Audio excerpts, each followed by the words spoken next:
Reflection for the Tuesday of the second week of Lent.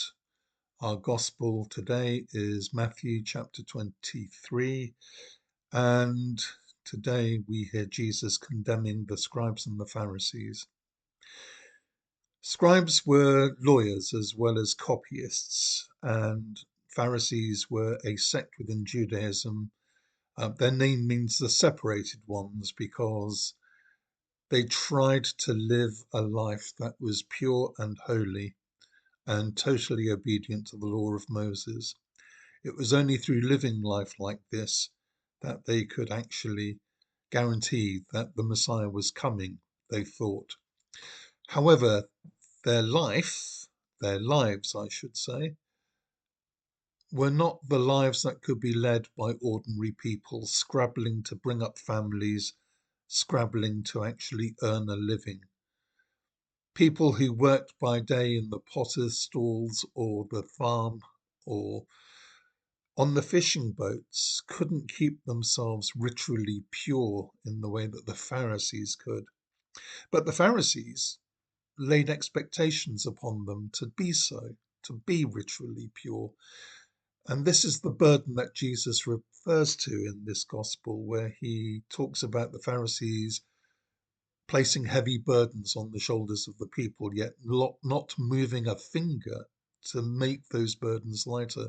And what he means by that is they just place the weight of religious observance on people and do nothing to actually help them to live holy lives.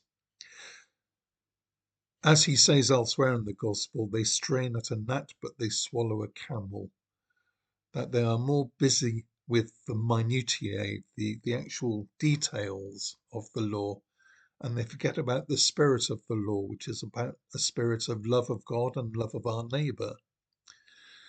Jesus warns his disciples not to be like the scribes and the Pharisees, and he's warning us not to be like the scribes and the Pharisees. He's warning us not to seek the respect of people in the marketplace by our prayerfulness, our obvious prayerfulness, by our titles, by what we wear. I say this knowing I'm wearing a collar, by the way.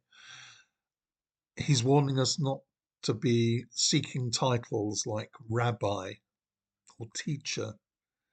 He's warning us to actually lift the burden from our brothers and sisters, to live lives that are authentic to the law of God. That is to say, to love God and love our neighbour. As we proceed through Lent, let us pray for the grace and the understanding of God's law to truly put it into effect.